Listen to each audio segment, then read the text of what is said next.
Eu era uma criança diferente. Não era tão homem quanto meus irmãos e gostava de fazer mais coisas que na época era considerada de mulheres. Isso era o fim do mundo para o meu pai. Pode me chamar de Onofre.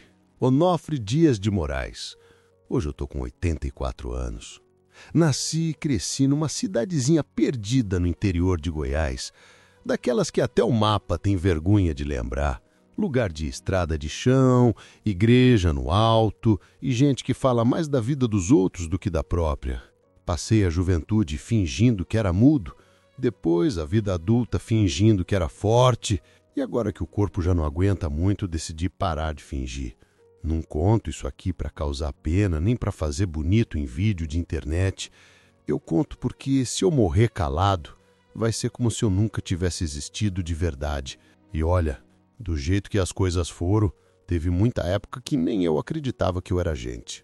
Mas eu fui, e ainda sou.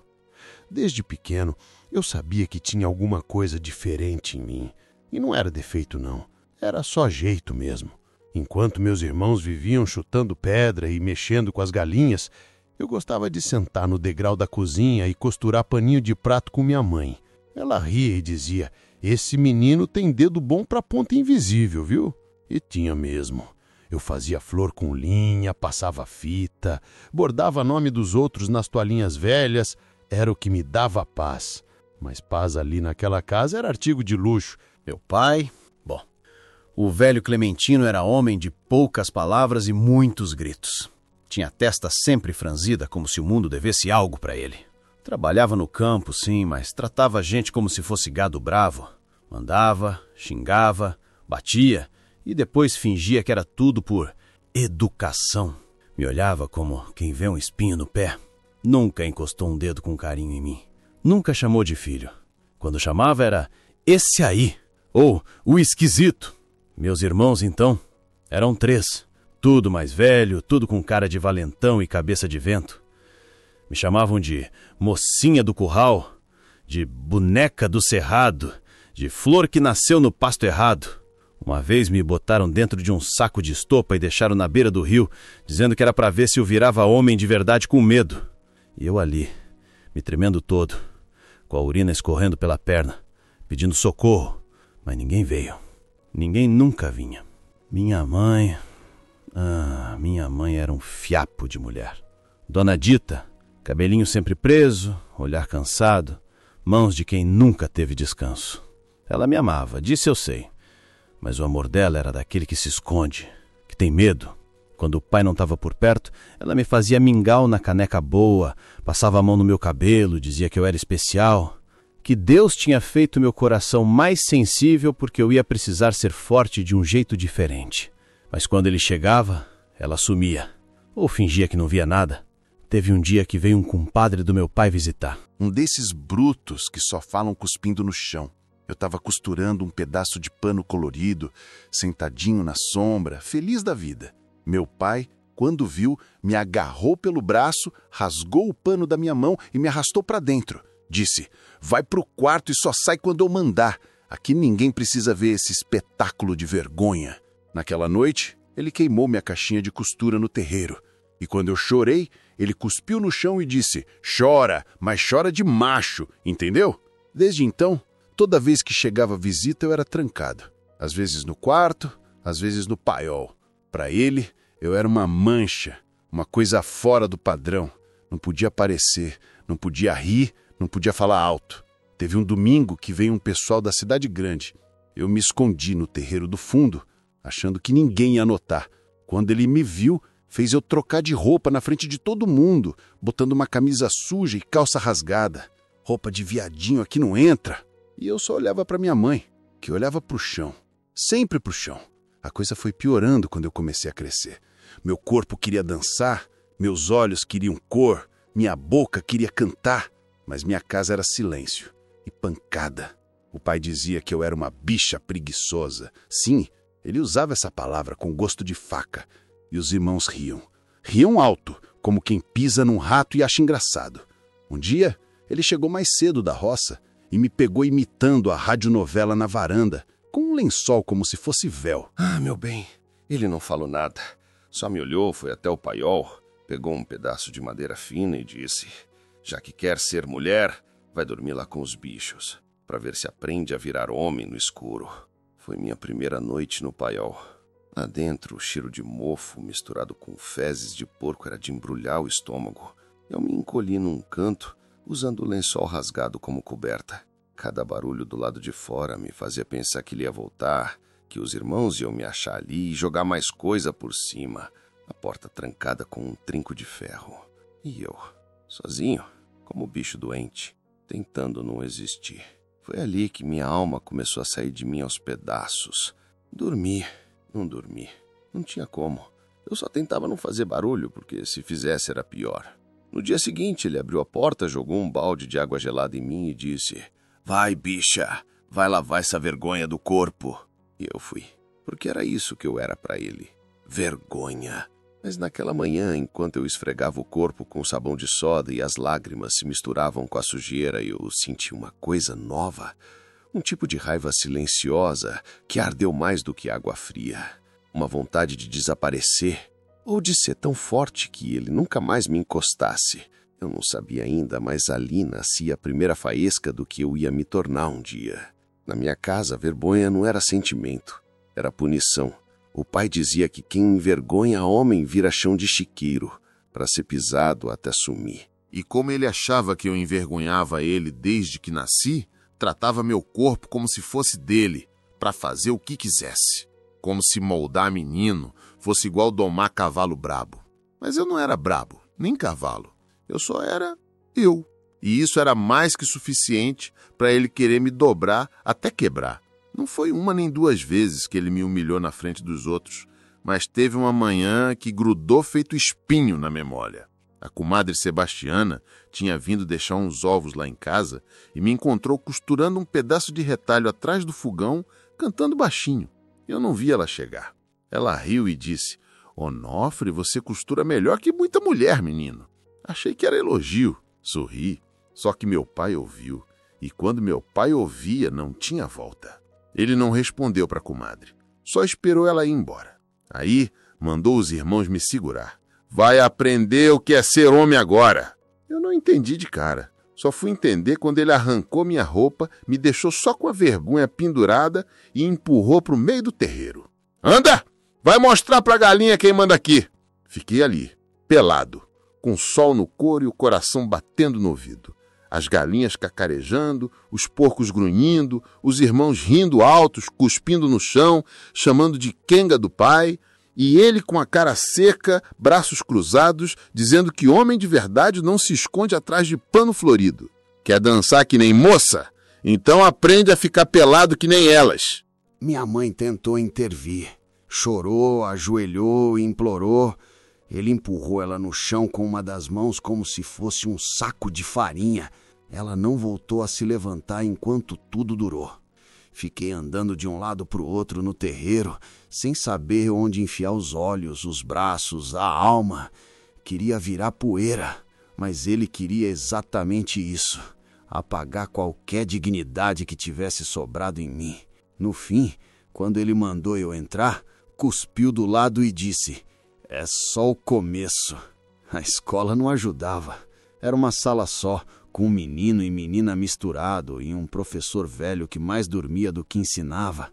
Os colegas pegavam no meu pé desde o primeiro dia.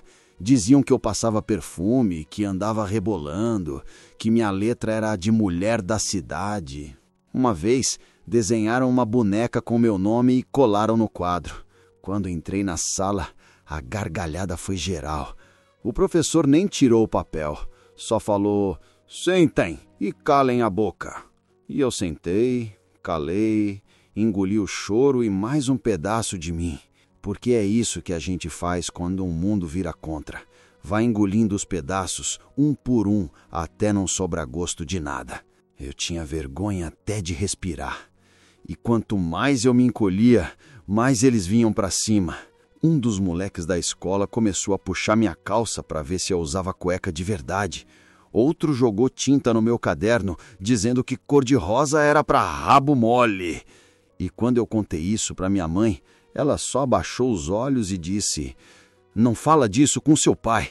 Mas ele soube. Sempre sabia. E foi aí que inventou uma brincadeira nova para mim. Chamou os irmãos, amarrou um porco pequeno no meio do terreiro e disse: vamos ver se o viadinho tem força para ser homem. Me mandou entrar na roda e derrubar o porco. Os irmãos gritavam, batiam palma, jogavam terra em mim. O bicho guinchava, eu escorregava. O medo era tanto que nem força tinha no braço. Me jogaram no chão junto com o bicho. Mandaram eu montar nele. Mostra que é macho, porra! E eu ali, tentando segurar, tentando não chorar, só tentando. Quando o porco conseguiu se soltar e saiu correndo, meu pai cuspiu no chão e disse: desisto. Esse aí vai acabar vestido de noiva na feira. E entrou. Fiquei no chão, com a terra no rosto, o joelho ralado, o riso dos irmãos batendo no ouvido igual martelo. Minha mãe me buscou depois. Passou água na minha cara com um pano velho, mas nem olhou nos meus olhos. Acho que ela também tinha vergonha. De mim ou dela mesma, não sei. A vergonha cria casca. Uma casca grossa, dura, que não protege de verdade, só te afasta mais dos outros. Eu comecei a andar curvado, olhar para o chão, não levantar mais a mão na aula, não rir, não cantar. Até meu jeito de respirar ficou mais escondido, porque qualquer coisa fora do que eles queriam era motivo para outra lição, outra humilhação, outra dor. Meu mundo foi ficando pequeno, só cabia eu e o medo. E cada vez que eu tentava sair, tomava na cara. Teve uma tarde, depois de mais um dia de zombaria na escola, que cheguei em casa e fiquei parado na porta. Não queria entrar, não queria sair, não queria existir. E aí ele apareceu, o pai. Me olhou de cima a baixo, riu com desprezo e falou só isso: você ainda vai aprender a ser homem, nem que seja na marra. E eu entendi. Ele não ia parar. Nunca. Não enquanto eu fosse quem eu era. E eu era. Mesmo que eu tentasse esconder, calar, dobrar, eu era. Teve um dia que minha mãe apareceu com um pano branco dobrado no colo. Era uma camisa nova do meu irmão mais velho, dessas que ele nunca usava, porque dizia que era roupa de missa, e missa só serve para dormir. A mãe sentou na beira da cama onde eu estava, costurando o botão de boneca, e falou baixinho: se eu cortar bem aqui e ajustar nas laterais, dá para você usar sem ele notar. Ela sorria com um canto da boca, como se aquele gesto escondido fosse um presente de aniversário. E era. Mais que isso. Era como se, por um instante, ela dissesse: você merece coisa boa mesmo que escondido. Ela ficou ali, costurando a camisa na mão, com linha clara e cuidado de quem borda segredo. Quando terminou, me chamou para o quarto dela. Me vesti olhando para o espelho rachado do armário. Ficou larga nos ombros, mas era branca, limpa, sem rasgos, sem cheiro de armário velho, e por dentro o pano era macio. Pela primeira vez senti que meu corpo não era só castigo. Era meu. Durei com ela no corpo o tempo de 2 respiros. O terceiro já foi com meu pai aparecendo no corredor. Ele ficou parado, olhou para mim como quem vê rato na cozinha. A boca dele tremeu antes da palavra sair. Quando saiu foi como tiro. Quem te deu essa camisa? Eu gelei. Minha mãe tentou dizer que foi ela, que era só pano velho aproveitado. Ele não deixou. Arrancou a camisa do meu corpo com um puxão que fez o botão estourar no chão. Jogou no terreiro, buscou uma lata com querosene, molhou e acendeu com palito. Ficamos os 3 ali, em volta da fogueira feita da minha única roupa nova. O pano crepitando, o cheiro invadindo o nariz e o pai com o olho arregalado, como se estivesse queimando algo além do tecido. A mãe chorava baixinho. Eu não chorava mais.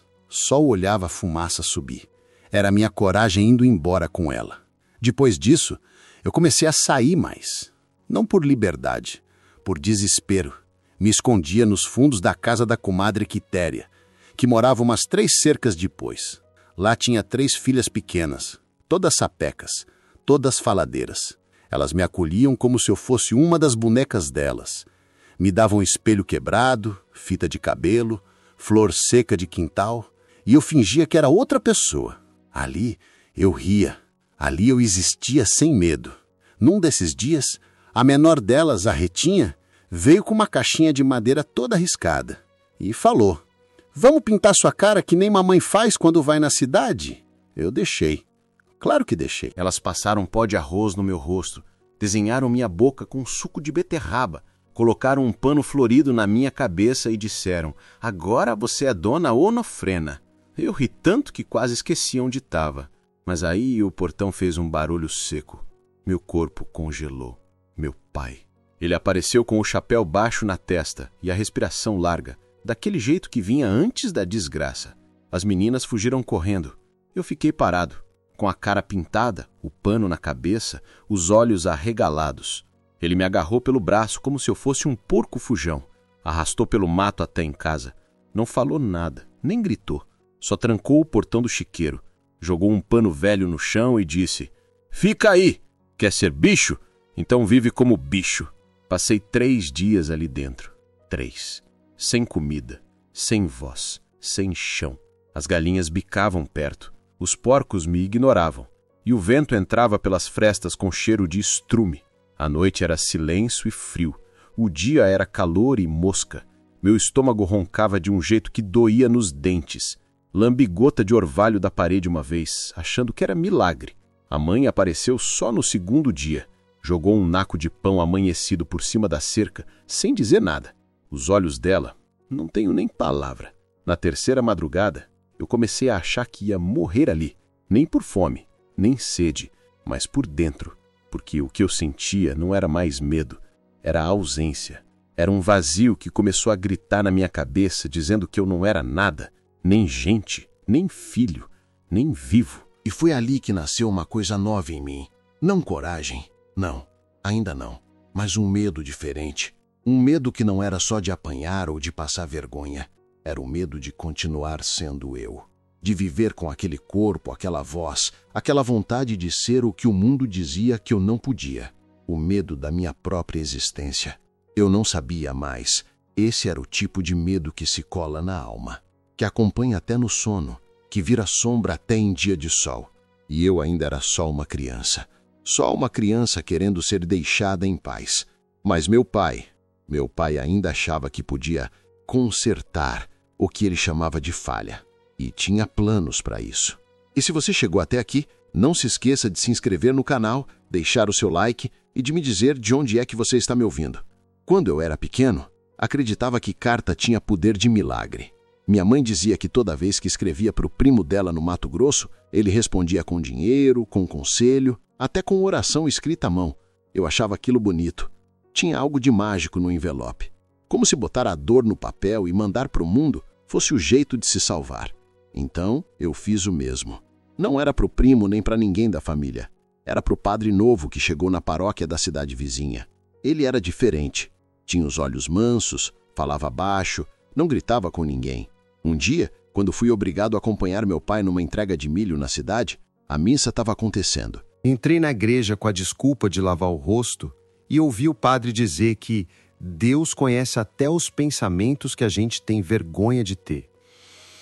Eu parei, senti uma coisa no peito. Não era fé, não. Era como se, por um segundo, alguém tivesse falado comigo de verdade. Voltei para casa com aquele nome na cabeça. Esperei todo mundo dormir. Rasguei folhas do caderno velho da escola e escrevi de caneta azul: Padre Júlio. Eu sou Onofre. Não sei se o senhor vai lembrar de mim, mas eu estava na missa do dia do milho. Tenho coisas que não sei dizer para ninguém. Me bateram de novo hoje. Me chamam de nome feio. Eu tenho vergonha até de dormir, mas eu juro que tento ser bom.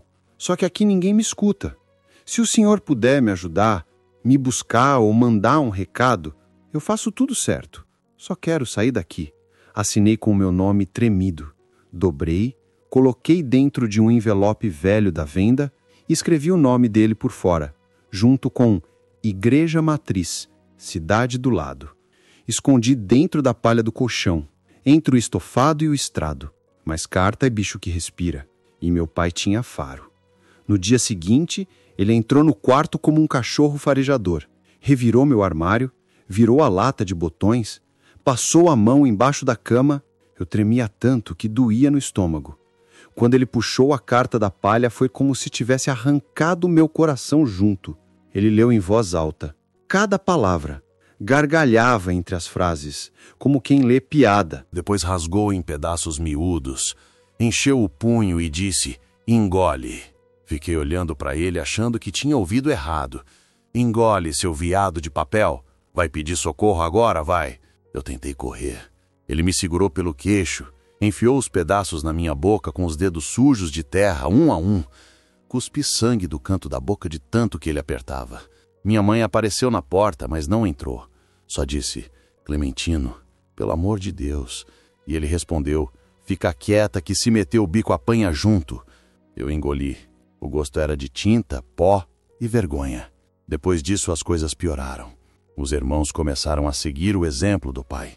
Não era mais sua piada, era beliscão escondido, chute por baixo da mesa, tapa no cangote quando eu passava. Um deles colocou o espinho no meu travesseiro. Outro cuspiu no meu prato e disse: come assim mesmo, florzinha. Gente igual você come de resto. A mãe, cada vez mais calada, olhava para mim como quem vê coisa que dói. Às vezes, sentava do meu lado no terreiro e só passava a mão no meu braço. Era o gesto mais perto de amor que eu recebia, mas não salvava. Nem ela conseguia salvar. Foi aí que resolvi fugir. Esperei o leiteiro passar. Todo dia cedinho ele vinha com a carroça cheia de garrafa, puxada por uma mula mansa. Sempre parava na venda e depois seguia para a cidade. Eu me escondi debaixo da lona, entre os cestos, antes do sol nascer. Levei só um pedaço de pão e um bilhetinho da minha mãe com 2 moedas amarradas na barra da calça. Nem sei como ela colocou aquilo ali. Talvez tenha visto meu plano e fingiu que não viu. Talvez tenha colocado na esperança de que eu usasse. A carroça andava devagar. O cheiro de leite, palha e suor da mula me dava enjoo, mas eu segurava firme. Cada metro que me afastava daquela casa era um alívio. Mas paz não ganha muito para quem nasceu como eu. No meio do caminho, o leteiro parou. Diz que sentiu um movimento estranho. Levantou a lona. Me encontrou todo encolhido, com olhar de bicho acuado. Onofre, ele falou espantado. Você tá fazendo o que aí, criatura? Eu implorei. Pedi para ele me levar até a igreja. Disse que era só isso, depois eu me virava. Mas ele era amigo do meu pai. Virou a carroça no mesmo instante e me levou de volta. Quando chegamos no terreiro, ele desceu com a cara baixa e disse só: achei ele se escondendo. Achei que era bicho. O pai agradeceu com um aperto de mão e um sorriso seco. Não disse nada, só me levou para o fundo do quintal. Lá tinha uma cisterna velha, cheia de mato em volta. Me jogou no chão, amarrou minhas mãos com corda de pano e disse: a próxima vez que tentar fugir, nem o capeta vai achar teu corpo. Depois me deixou ali, amarrado, até a noite cair. Eu não chorava mais. Só contava as batidas do coração e pensava: se ele me matar agora, pelo menos acaba. Mas ele não matou. Ainda não. Preferia me deixar vivo para ver se um dia eu virava o que ele queria. Mal sabia ele que cada vez que fazia isso, matava o que eu era de verdade. Só que o que eu era não morria fácil, só se escondia mais fundo. E esperava, porque até o bicho mais ferido um dia tenta escapar de novo. Tem castigo que é dado com grito, tapa, empurrão, mas o pior é o que vem no silêncio. Aquele que ninguém escuta, que ninguém vê, que entra sem barulho e se instala onde ninguém pode tirar. Foi assim que meu pai começou a mudar o jeito de me punir. Não gritava mais, não batia como antes, só olhava, me chamava pelo nome inteiro, Onofre Dias de Moraes, e dizia que eu precisava aprender o que era ser fêmea de verdade. A primeira vez que falou isso eu nem entendi, só obedeci, porque quando ele mandava, não tinha escolha. Me levava para o paiol à noite, trancava a porta por fora e ficava lá dentro comigo por tempo demais. O silêncio era grosso, o cheiro de madeira apodrecida, o calor de gente errada, e as palavras vinham baixas, arrastadas, sussurradas como veneno. Se quer ser mulherzinha, vai ter que aguentar como mulherzinha. Aqui não tem flor, só espinho.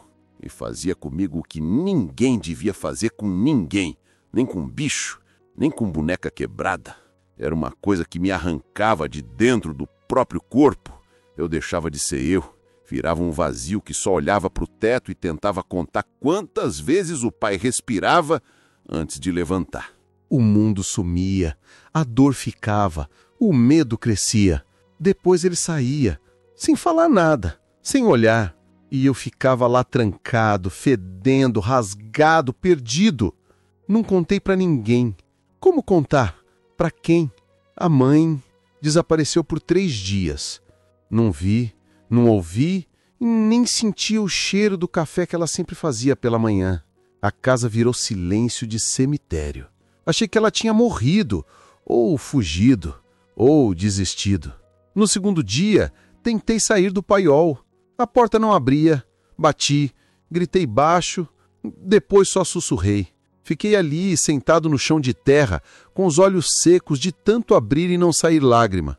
O tempo passou em pedaços. Perdi conta de quantos minutos um dia tinha. A barriga roncava, mas o pior não era a fome. Era saber que o mundo seguia lá fora e eu tinha deixado de existir para ele. Na tarde do 3º dia tive uma ideia. Fingir que morri. Deitei com o rosto para o lado, a respiração cortada, molhei a boca com cuspe, deixei o braço pendurado. Quando ouvi passos no terreiro, parei tudo, nem pestanejei. Um dos irmãos veio, abriu a porta do paiol com força, me viu estirado. — Ô pai, ele tá desmaiado! O velho apareceu, me cutucou com o pé. Depois jogou um balde de água na cara. Eu pisquei, tossi, engasguei. Ele xingou. Disse que eu era mais fraco que galinha choca. Me arrastou até a beira do chiqueiro e me largou ali. Mas foi nesse instante que vi minha mãe de novo. Tava no canto do terreiro, encostada na pilha de lenha. O olho roxo, a boca cortada, um braço inchado. Parecia menor, encolhida, como se tivessem arrancado pedaço dela também, e talvez tivessem mesmo. Ela me viu. Eu vi ela.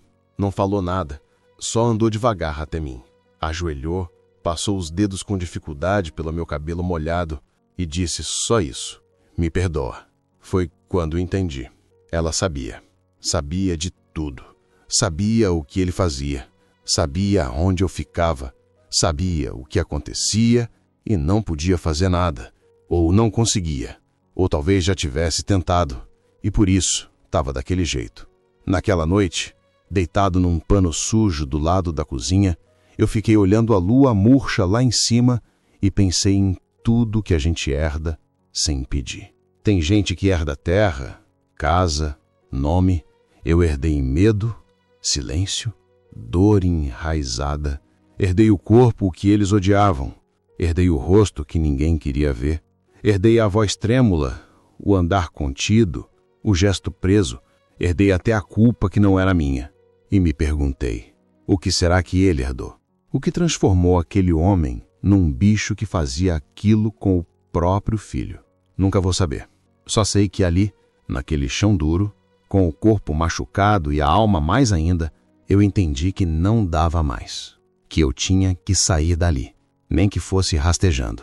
A gente cresce ouvindo que Deus vê tudo, que Ele está sempre olhando, que nada passa despercebido, mas chega uma hora em que o silêncio fica tão alto, tão comprido, tão pesado, que a gente começa a se perguntar, e se Deus virou o rosto? Foi nessa fase que comecei a duvidar que Ele olhava para mim, porque se olhasse, não deixava aquilo continuar. Depois daquela sequência de dias no paiol, dos olhos na minha mãe roxos e da minha alma gasta, eu comecei a mudar por dentro. A fé, que já era pouca, virou farelo. Não rezava mais antes de dormir, não agradecia pela comida e quando passava por uma cruz na estrada, desviava o olhar. Para mim, Deus era igual todo mundo naquela casa. Sabia de tudo e não fazia nada. Mas ainda assim, tinha dias em que eu não aguentava o peso do próprio corpo. A alma latejava, sabe? E nessas horas, eu me lembrava da missa. O padre da cidade vizinha ainda vinha uma vez por mês para benzer os doentes e batizar as crianças. Nessas ocasiões, a praça enchia, o sino batia e por umas 2 horas o povo fingia que tinha esperança. Eu comecei a inventar desculpa para ir junto com a mãe. Dizia que queria carregar o bornal dela, que gostava de ouvir música, que era bonito ver todo mundo junto. Ela sabia, não dizia nada. Só me deixava ir. Na primeira vez que voltei lá, o mesmo padre ainda estava lá.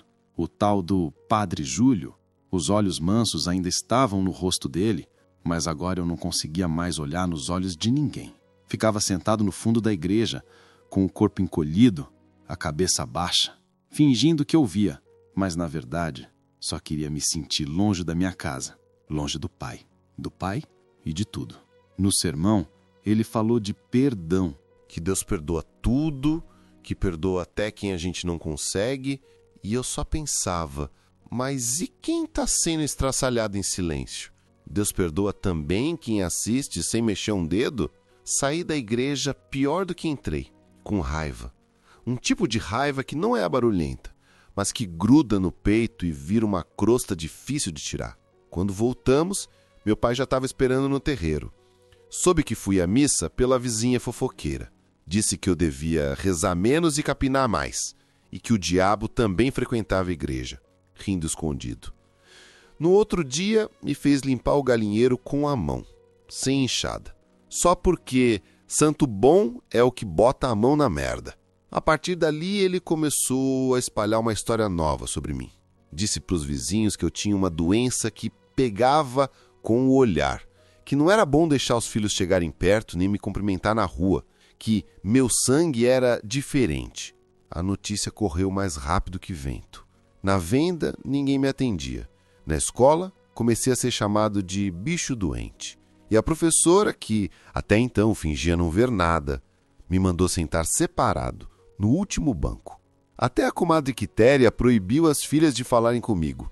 Ritinha, a mesma que me pintou de batom com suco de beterrada, agora atravessava a rua quando me via. E a pior parte, eu entendia. Entendia, porque era isso que o mundo fazia. Jogava pedra em quem era diferente e depois fingia que era para proteger os outros. Um dia, eu fugi de novo. Não para longe, só pro alto do morro, atrás da casa. Lá tinha uma árvore torta, que ninguém mais subia. Me escondi ali, abraçado no galho, tentando sentir o vento. A pele ainda ardia das últimas marcas, mas naquele momento o que doía mesmo era por dentro. E então ele apareceu, um homem velho, de roupas limpas, com um cãozinho atrás. Estava colhendo folhas, me viu, mas não se assustou.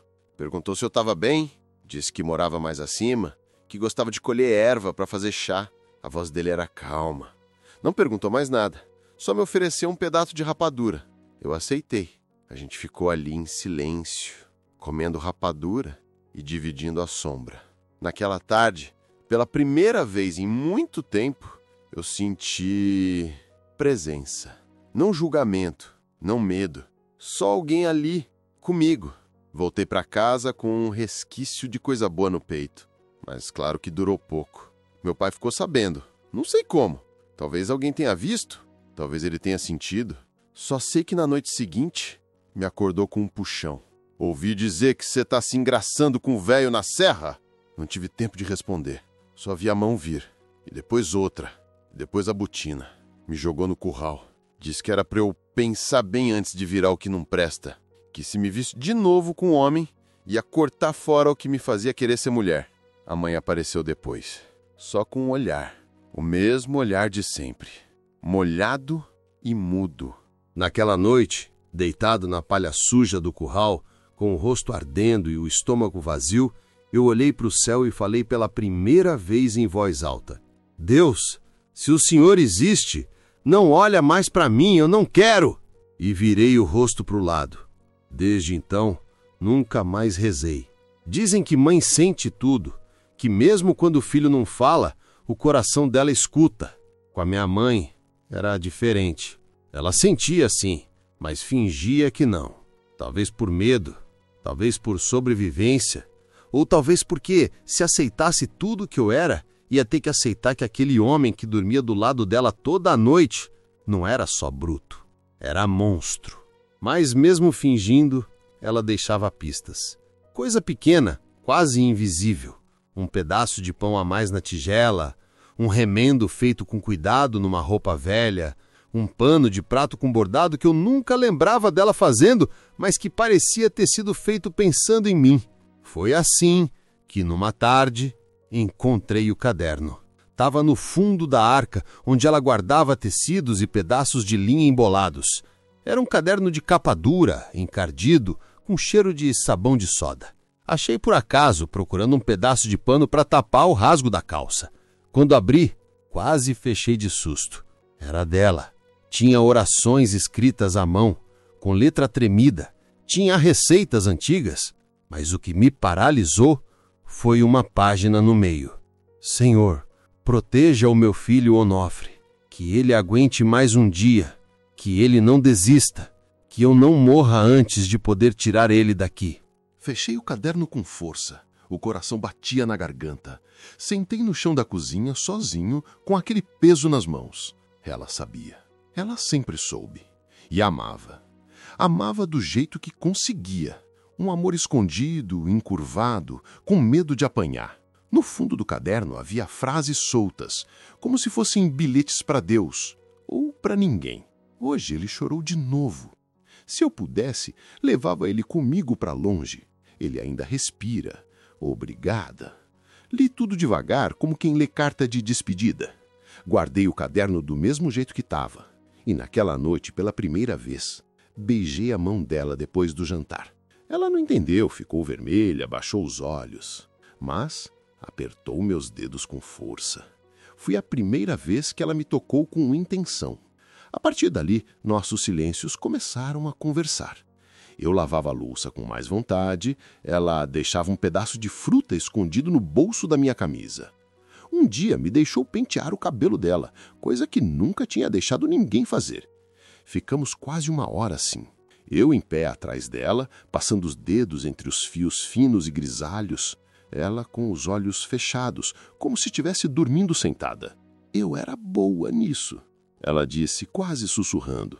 Quando era moça, fazia penteado para as outras meninas do povoado, antes de conhecer teu pai. Antes de virar isso aqui. A voz sumiu. Eu continuei penteando, com vontade de puxar aquele tempo de volta pelo cabelo dela. Mas paz naquela casa durava menos que cheiro de café.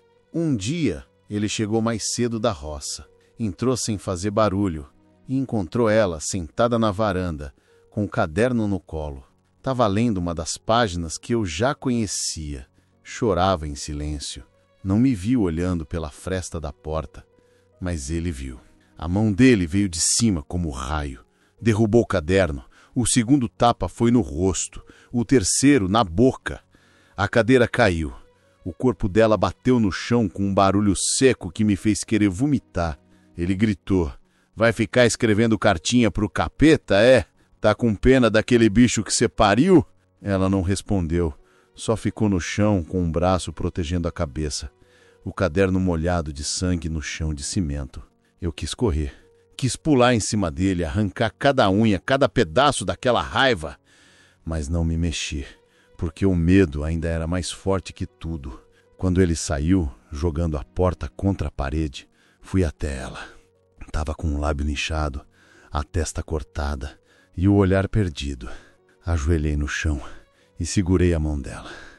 E ali, pela primeira vez, ela não fingiu. Eu tentei, meu filho. Ela disse baixinho. Juro por Deus que tentei, mas ele é grande demais. E eu sou só isso aqui. Me abraçou com força e nós dois choramos juntos. Não com lágrima, com o corpo inteiro. Naquela noite, dormimos no chão da cozinha. Ela com a cabeça no meu ombro, eu com os olhos abertos. O pai não voltou. Foi dormir na casa do irmão por causa da raiva ou da bebida. Melhor assim. No silêncio da madrugada, a mãe falou. Quando você for embora, não olha para trás. Nem volta. E como eu vou saber a hora de ir? Perguntei. Ela respirou fundo. Quando você sentir que não aguenta nem mais um minuto aqui, vai. Vai e não espera a minha bênção. Já tá dada. Naquela hora, eu soube. Tava perto. Aquele inferno tinha prazo. No povoado onde eu cresci, a festa da padroeira era o único dia do ano em que pobre deixava a dor em casa e se enfeitava para fingir que vivia. Tinha barraca de pastel, pau de sebo, forró no coreto, vela na capela, vestido novo nas moças, cheiro de suor misturado com pipoca queimada. Era o tipo de alegria que fazia até a tristeza dançar, nem que fosse por poucas horas. Eu sonhava com essa festa o ano inteiro, mas, naquele ano, meu pai disse: "Você não vai. Festa é pra homem. Não vou pagar mico com você desfilando na rua." Minha mãe não discutiu, só baixou a cabeça. Meus irmãos riram. Um deles disse: "Melhor esconder o Florzinha antes que ele queira se enfeitar igual santa do altar." Eu fiquei quieto, mas por dentro, alguma coisa já estava quebrando há muito tempo. E parte de mim começou a pensar: se é para ser quebrado, então que seja dançando. Fui, me escondi atrás do galinheiro, esperei o barulho do carro de boi sumir na estrada e corri até a casa da comadre Quitéria. A filha dela, que já não falava mais comigo em público por medo do pai, me esperava no fundo do quintal. Tinha deixado um vestido velho escondido dentro de uma sacola, azul claro, com rendinha nas mangas, e uma sandália de couro, meio apertada, mas que servia. "Só se esconde, Onofre. Se te virem, dá ruim", ela sussurrou, com olhos apavorados. Balancei a cabeça. Corri pela estrada lateral e entrei na festa pela beirada, entre os carros de feira. Ninguém me reconheceu. Eu virei sombra com cheiro de sabonete barato. Fiquei perto da barraca de pescaria. Depois me aproximei do correto, onde o sanfoneiro tocava um shot arrastado e um casal de velhos girava devagar, como se o tempo tivesse esquecido deles. Ali eu me encostei num poste de madeira e deixei o corpo mexer sozinho. Nada exagerado. Só uma dança contida, mas inteira. Pela primeira vez, meu corpo era meu. Nem dor, nem medo. Só o ritmo da sanfona e o farol de querosene iluminando metade da minha alma. Eu tava dançando, tava vivendo, tava feliz. Foi aí que vi o olhar. Do outro lado da praça, entre dois homens com um chapéu, meu primo Agenor. Aquele mesmo que sempre me olhava torto, que dizia que eu andava feito rabo de porca. Tava com o rosto vermelho e a boca aberta. Correu pra casa. E eu soube. Acabou. Voltei por um atalho, com o coração martelando na garganta. Larguei o vestido numa moita, entrei pelos fundos, pulei a cerca. Mas era tarde. Eles já estavam me esperando. 2 irmãos. Um com a cinta enrolada no punho, outro com um pedaço de vara de marmeta. "Dançou, Florzinha?" um deles perguntou. Não respondi. O primeiro golpe veio seco nas costas. O segundo, na perna. O terceiro, não lembro. Só lembro do pó da terra subindo, do gosto de ferro na boca e do choro que eu já não conseguia soltar. Me arrastaram pro curral como bicho doente, trancaram a porteira com arame e foram embora rindo.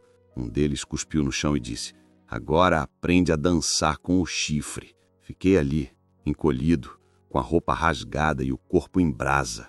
O tempo não passava. O cheiro de bicho era forte. As moscas não saíam da pele. E então ele chegou, o pai, com um copo na mão, o cinto na outra e um olhar que eu nunca tinha visto antes. Tava bêbado, mas não era só isso. Era um bicho. Abriu o arame, entrou, trancou de novo. Agora é homem, né? Foi dançar no meio do povo, com roupa de mulher, mostrando pro mundo que cê é. Fiquei mudo.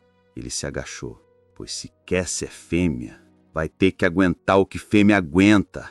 E aqui, quem mostra é homem, de verdade. O resto não dá pra dizer, nem se eu quisesse.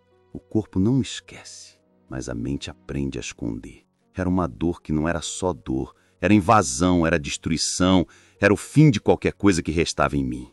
Fiquei lá, sem fala, sem nome, sem mundo. Quando ele saiu, eu não era mais eu. Era só um corpo jogado no chão, esperando o dia nascer, para ver se a alma voltava, mas não voltou. Quem voltou foi minha mãe. Me encontrou lá, com sangue seco no rosto, a roupa encharcada, o olho parado. Ela caiu de joelhos, me abraçou sem dizer nada. Tentou me levantar, e eu não conseguia, as pernas não obedeciam. Ela passou a mão na minha cabeça e disse: "Meu filho, meu Deus, meu filho!" E chorou. Chorou tanto que parecia rezar com as lágrimas. Depois daquela noite, eu deixei de existir por uns dias. Nem sei quantos. Só sei que o corpo ficou deitado num canto da cozinha, coberto com uma manta fina, respirando fraco, os olhos abertos sem foco, como se esperasse a alma voltar do susto. A mãe não saiu de perto. Dormia sentada na cadeira, com os pés enfaixados. Cada vez que eu abri o olho, ela estava lá. E quando eu fechava, sentia o pano úmido na testa e o cheiro de alecrim, como se ela tentasse limpar de mim o que o mundo tinha sujado. O pai sumiu por 2 dias. Disse que tinha ido negociar umas vacas, mas voltou bêbado, rindo com os irmãos no terreiro. Nem me olhou. Talvez achasse que eu já tinha morrido. Foi aí que ela decidiu. Na 3ª madrugada, depois do espancamento, minha mãe me acordou com um sopro. Onofre, acorda devagarinho, meu filho. Eu abri os olhos devagar. O corpo ainda pesava como pedra encharcada. Ela me ajudou a sentar com todo o cuidado do mundo, como se fosse montar um vaso rachado. Depois colocou na minha mão um envelope amassado, com o nome de um homem escrito com letra pequena. É o primo Moacir, da parte da minha mãe. Foi embora para longe quando disseram que ele também era errado. Ninguém nunca mais falou o nome dele aqui. Olhei para ela. Por que agora? Ela baixou a cabeça. Porque se você ficar mais um dia aqui, eu vou ter que cavar sua cova. E eu não tenho força nem para carregar enxada mais. No envelope tinha um endereço de cidade que eu nunca tinha ouvido falar. Um dinheiro amassado. Uma imagem de Santo Antônio dentro. Ela me ajudou a vestir uma roupa limpa, a única que não estava rasgada. Amarrou um pedaço de broa de milho num pano e colocou na minha sacola. Me deu uma garrafa com água e, por fim, buscou a mula do vizinho, que dormia no estábulo. A mula chamava-se Lurdinha. Estava velha, mancava de uma pata, mas andava firme. O senhor Eustáquio me emprestou, disse ela. Disse que se for para salvar a vida de alguém, ele topa. Montar na mula foi um martírio. A dor nas pernas ainda era forte, mas a vontade de ir era maior. Quando fiquei em cima do animal, ela olhou para mim com os olhos cheios de noite. Vai pelo rio, depois pega a estrada dos fundos. São 3 dias de viagem se você não parar muito. E o pai? Ela respirou fundo. Ele dormiu. E quando acordar, você já vai ter virado lembrança. Eu queria dizer tanta coisa. Queria perguntar se ela viria depois, se ela ia ficar bem, se um dia a gente ia se ver, mas só consegui dizer: eu te amo, mãe. Ela sorriu, com um sorriso triste, mas inteiro. E eu te amo desde antes de você nascer. Dei um último olhar para casa, para o céu, para o curral, e fui. A mula andava devagar. Cada passo sacudia o corpo como se dissesse: ainda dói, mas a dor não vai vencer. A estrada era de terra seca, cercada de mato alto, cheia de pedra. O sol nascia devagar. A noite virava sombra. E eu seguia, com o coração batendo no ritmo do passo da mula. No caminho, passei por um grupo de homens indo para a roça. Abaixei a cabeça. Ninguém me reconheceu. Dormi uma noite no mato, abraçado na barriga da mula. Outra noite, num paiol abandonado, com cheiro de mofo e esperança. No 3º dia, a cidade apareceu no horizonte. Pequena, mas com casas de telhado alto, calçadas de tijolo e cheiro de padaria. Perguntei pelo nome do primo Moacir a um senhor na venda. Ele apontou com a cabeça. Fica ali, na esquina da igreja, casa azul. Vive sozinho. Gente boa. Fui até lá tremendo. Bati na porta com os nós dos dedos. 1, 2, 3 vezes. Ouvi passos. Quando a porta se abriu, vi um homem magro, de camisa branca, cabelo penteado para trás, óculos escorregando no nariz. Ele me olhou. Depois olhou a carta na minha mão. Você é Onofre? Balancei a cabeça. Ele não perguntou mais nada. Abriu os braços e me abraçou com força. Eu chorei. Chorei tudo que não chorei por anos. Chorei pelos silêncios, pelos castigos, pela roupa queimada, pela dança roubada, pelo curral, pelo pai, pela mãe. Chorei até a dor sair pela pele. Ele me levou para dentro. Me deu banho, roupa limpa, um prato de comida. Quando me deitei na cama simples do quarto pequeno, ele sentou ao meu lado e disse: aqui você nunca mais vai precisar se esconder. Demorou mais de uma semana até meu corpo entender que não precisava mais dormir com um olho aberto. As primeiras noites na casa do primo Moacir foram estranhas. Silêncio demais, nenhum grito, nenhum tapa em porta, nenhum arrastar de cadeira no meio da madrugada. Era como se o mundo tivesse tirado o som e eu ainda estivesse esperando o estouro. Moacir nunca me perguntou nada, só fazia. Fazia café de manhã cedo, assobiando desafinado. Colocava a minha roupa na corda antes que eu percebesse que ela precisava lavar. Deixava uma toalha limpa dobrada na beirada da cama. No segundo dia, colocou uma enxada na minha mão e apontou para o quintal. Vamos botar vida nesse chão. Terra ruim não existe, só falta de jeito. Ficamos horas revolvendo terra, tirando mato, jogando semente. O sol batia forte, mas eu sentia outra coisa dentro de mim. Como se a terra reconhecesse o peso que eu carregava e dissesse: joga aqui, eu seguro. Depois fomos para a cozinha. Ele picava as coisas sem pressa, com uma tranquilidade que me dava até raiva. Como alguém podia ter calma depois de passar o que ele passou? Porque ele também tinha cicatriz. Bastava olhar no jeito que andava, no modo de olhar para o lado antes de abrir a porta, no jeito que suspirava fundo antes de falar do passado. Mas ele sorria, mesmo com tudo, e aquilo me intrigava. Um dia, sentado na varanda com um pedaço de pão de sal na mão, eu perguntei: como você fez para ficar bom?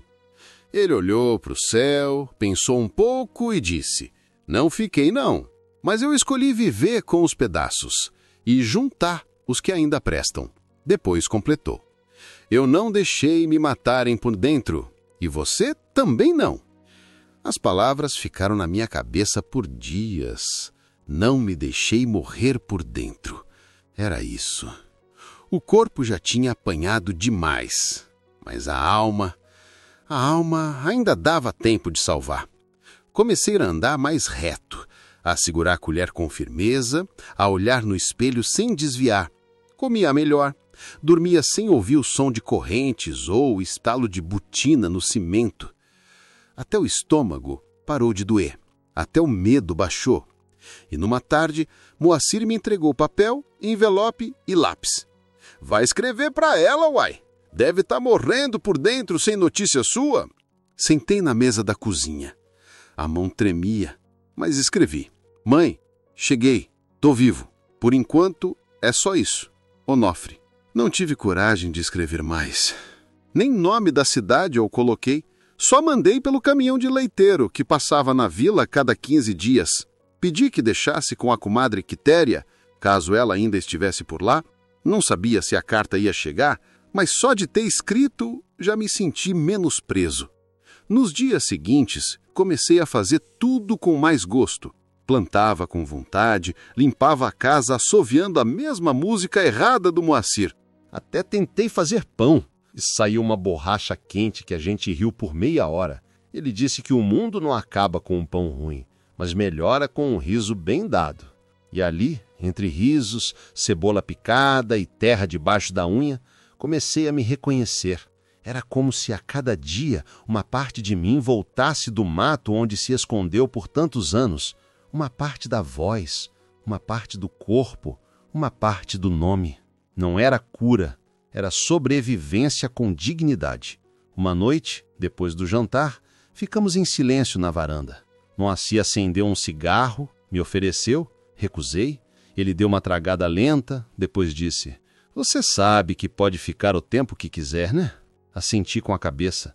Aqui você não é visita, é família, daquela que a gente escolhe. Fiquei olhando para o céu, onde a lua não era mais ameaça, era só claridade. E pela primeira vez, pensei no futuro sem sentir dor. Talvez um dia eu ainda ia sorrir de verdade.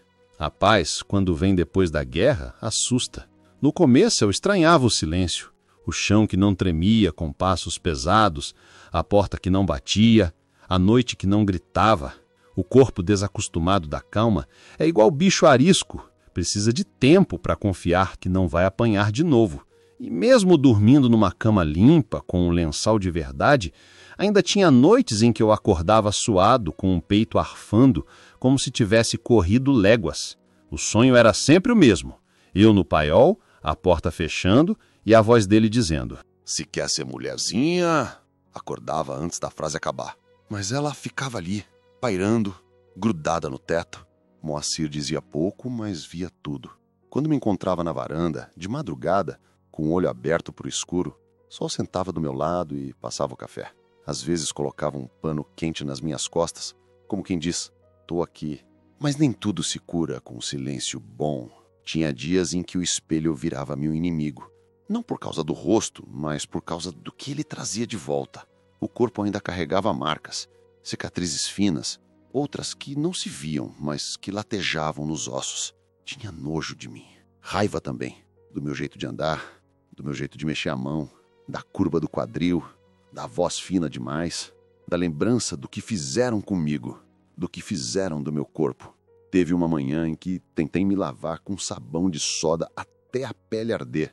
Moacir entrou no banheiro e me encontrou ajoelhado, com os braços vermelhos e os olhos baixos. Não falou nada. Pegou uma bacia com água morna, uma toalha limpa e sentou no chão comigo. Me enxugou como se eu fosse criança, com delicadeza firme, sem pena, mas com uma ternura que desarmava qualquer muro. Depois disse: "Você não é o que fizeram com você. É o que você está fazendo agora com isso tudo." Fiquei mudo, mas aquilo ficou na cabeça. No mesmo dia, uma coisa estranha aconteceu.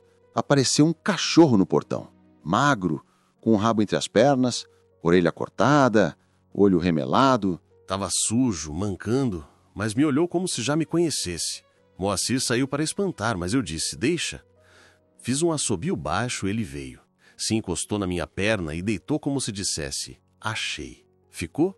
Dei o nome de Sirius, que era nome de uma estrela que Moacir me mostrou uma noite no céu. A partir daí, ele virou meu rastro. Ia atrás em tudo, na horta, na venda, no poço, dormia no pé da cama.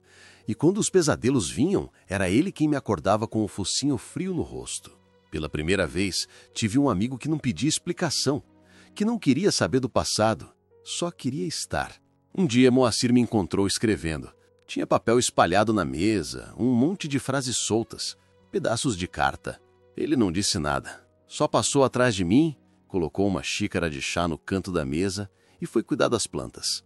Eu escrevia para ela, para minha mãe. Não sabia se as cartas chegavam, nem se ela ainda estava viva, mas precisava escrever. Naquele dia, escrevi mais do que nas outras. "Mãe, ainda sonho com aquela casa. Ainda escuto voz dele. Mas agora tem silêncio aqui. Silêncio bom. Ganhei um cachorro. Ele me olha como se eu fosse inteiro. Tô tentando ser. Você ainda reza por mim?" Dobrei o papel. Coloquei dentro do envelope e entreguei para o leiteiro, como sempre. Voltei para casa com os cílios no encalço e o coração um pouco mais leve. A resposta nunca chegou. Mas só de ter escrito, parecia que algo dentro de mim tinha se ajeitado. Como se aquela pergunta, "Você ainda reza por mim?", fosse mais sobre mim do que sobre ela. Como se, no fundo, eu também estivesse começando a rezar por mim mesmo. Do meu jeito, com minhas palavras, me perdoando aos poucos, aprendendo a viver com as feridas, não apesar delas. Quando o tempo passa sem ninguém te bater, sem ninguém te cuspir palavra torta, sem ninguém te chamar de aberração, ele parece até que cura, mas não cura. Ele acalma, o que é diferente. Cicatriz não some, ela só aprende a morar com a pele. Foi assim comigo. Os anos foram batendo no portão como um vento manso. Fui ficando mais forte, a voz firmou, o corpo preencheu, os gestos pararam de se esconder. Moacir dizia que eu estava pegando raiz. E estava mesmo. No quintal, na rua, em mim. A vida virou rotina boa. Trabalho de manhã, comida no fogão a lenha, Sirius dormindo no pé da rede, carta esporádica da vila, visita de alguma vizinha que queria chá com pão e conversa fiada. Nada demais, nada grandioso, mas era meu, era paz. Até que Moacir começou a tossir. Primeiro foi de leve, só ao acordar. Depois veio a falta de ar, a indisposição, o olhar que perdia o foco às vezes. A idade chegou cobrando juros. E ele, que nunca reclamou de nada, passou a andar mais devagar, esquecer panela no fogo, dormir depois do almoço. Fui levando, cuidando dele como ele cuidou de mim. Sem alarde, sem drama, só com presença. No fim de uma tarde quente, ele se sentou devagar na cadeira da varanda, me chamou com o dedo e disse: "A vida, Onofre, é curta, mas dá tempo de consertar umas partes. O resto, a gente aprende a carregar." Eu não respondi, apenas peguei a mão dele e fiquei ali. Dias depois, o carteiro chegou com um envelope encardido, remetente do interior. Aquela letra tremida que eu reconheceria até de olhos fechados. Abri com as mãos suadas. Era da minha mãe. Onofre, teu pai morreu. Infartou no pasto, cercando gado. Os teus irmãos sumiram. Nunca mais voltaram para casa. Eu tô doente. O corpo já não aguenta. E o coração tem doído mais que os ossos. Queria te ver antes de partir. Se não puder vir, eu entendo. Só precisava dizer, com o pouco de força que ainda me resta, perdão. Perdão por tudo.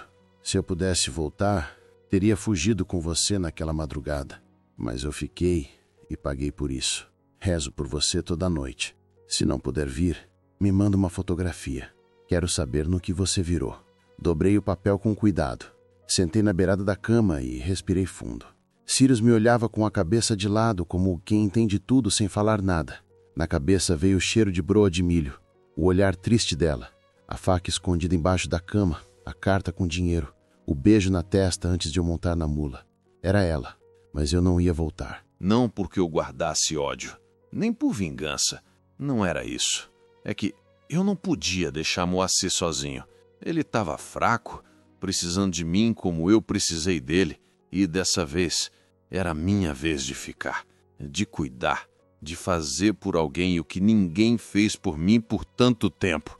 No dia seguinte, fui até o armário, peguei a única fotografia que tinha tirado depois de adulto, aquela em que apareço sorrindo no quintal, camisa xadrez, terra na mão, Sirius atrás de mim como sombra fiel. No verso, escrevi com a caneta azul: esse sou eu agora, livre. Coloquei no envelope, enderecei e pedi que o leiteiro deixasse na venda do povoado que alguém ia levar até ela. Não recebi resposta. Alguns meses depois, Moacir piorou. Parou de andar, parou de comer direito, parou de reclamar também. Ficava deitado, olhando para o teto, com os olhos serenos de quem já viveu tudo. Cuidar dele virou minha missão. Limpava, dava banho com pano morno, fazia mingau, trocava os lençóis, lia em voz alta. Ele gostava de ouvir os nomes das plantas do quintal, como se isso mantivesse a vida ali dentro. No último dia, ele me chamou baixinho. A voz era quase sopro. Onofre, tô aqui. Obrigado por ter ficado.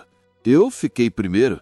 Ele sorriu, com aquele sorriso de canto de boca que sempre vinha antes de uma frase certeira. Você é o melhor pedaço que sobrou de mim. Depois disso, dormiu e não acordou. Enterrei Moacir com minhas próprias mãos, sozinho, com flores do quintal, manjericão e uma pedra de rio com o nome dele, que escrevi com carvão. Sirius deitou ao lado, como se fizesse parte do velório. Fiquei ali horas, sentado, falando com ele em silêncio.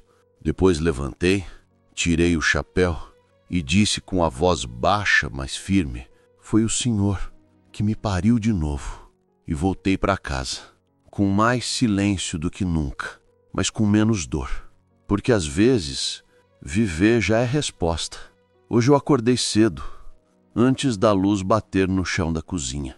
Levantei devagar, os ossos reclamando como fazem todo dia. Tenho 84 anos, não ouço direito do ouvido esquerdo, vejo meio embaçado do direito e minha perna esquerda já não sobe ladeira como antes, mas ainda me levanto, ainda faço café no fogão a lenha, ainda alimento os cachorros, ainda molho a horta que plantei com Moacir quando a gente decidiu que não ia mais depender da venda da vila para comer. Ainda escrevo, mesmo que ninguém leia. E hoje resolvi escrever tudo. Porque viver tanto tempo e morrer calado, isso é crime contra a própria vida. E eu já me calei demais. Moro sozinho, mas nunca estou só. O Lampião, meu cachorro, me segue para todo canto. Veio para mim depois que Sirius se foi, aquele primeiro companheiro que lambeu minha alma, quando eu ainda tinha medo até de abrir janela. Lampião é diferente.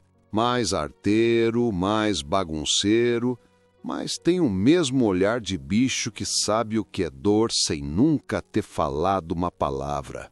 Às vezes me pego falando com ele como se fosse Moacir.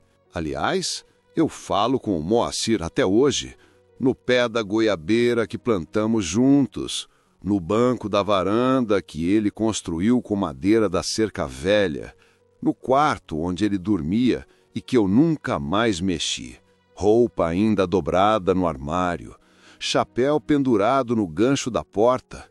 Foi ele quem me ensinou que homem que sente, que cuida, que ama, também é homem, e talvez mais homem do que qualquer outro que usa a dor como martelo para moldar os filhos. Depois que ele partiu, tudo desacelerou. Não saía mais de casa todo dia. As idas à feira viraram só aos sábados. O fogão acendia mais tarde. A vida foi se ajeitando no silêncio, como se tivesse aprendido que não precisa pressa para valer a pena. Mas teve um tempo, muitos anos atrás, que eu ainda acreditava que talvez, só talvez, minha mãe me escrevesse mais uma vez. E escreveu. Chegou num envelope já pardo de tanto tempo no caminho, a letra tremida, quase falhando a tinta. Não veio com saudade escrita, nem com perguntas, nem com desculpa.